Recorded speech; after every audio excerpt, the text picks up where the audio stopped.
Hi guys, this is Dr. Sadasivam once again with you.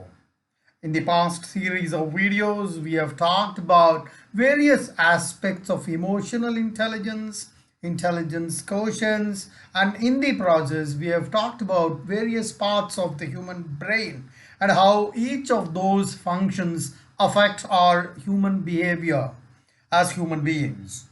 And to reinforce those concepts, I would like to share with you an event that I saw in the newspaper because that has a lot of relevance under the topic in question.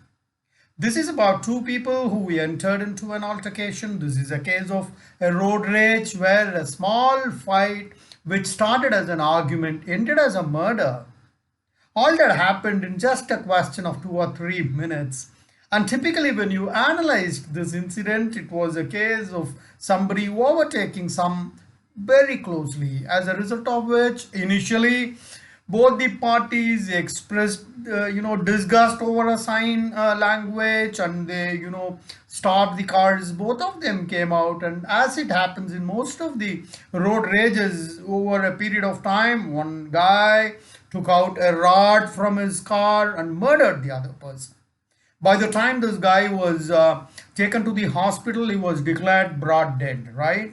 This may be a small instance, but of course, other things continued, your court, plaintiff, defendant, court proceedings, etc. But what came out of this incident was that the guy who murdered the other guy, everyone said it's unimaginable to even imagine this person to have committed such a grave act, right?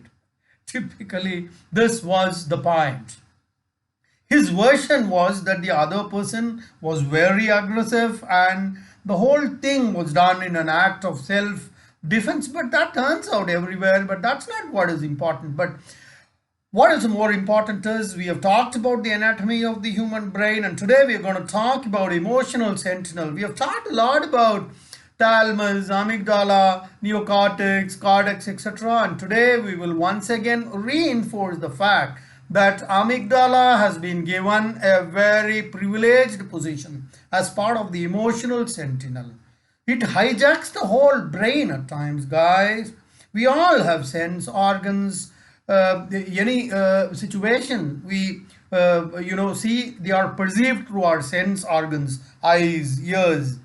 When you perceive the situation, those signals are sent to your thalamus, which is a part of the human brain, and this thalamus branches out those signals into two, one to amygdala and the other one to the neocortex, which is the thinking brain. When it goes to the amygdala acts very fast, but the thinking brain, sends those signals through a series of neural nerves because it takes time, because that's the thinking brain. The signals go through clusters of nerves analyzing the situation completely, pros, cons, before it comes to a decision.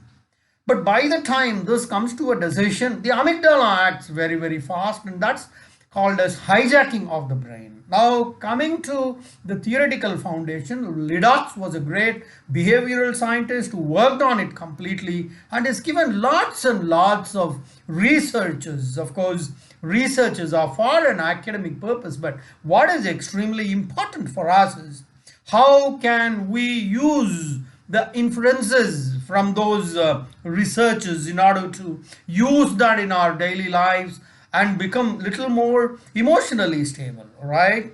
Emotionally stability does not happen in a day, and it's a long run process, because nobody in the world can say from today onwards I will be emotionally stable, because this is a spectrum from 0, which is totally unstable, to 10, which is totally stable. It travels the whole spectrum, guys.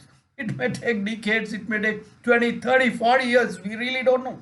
Depending on how consciously you would like to implement those learnings from those researchers.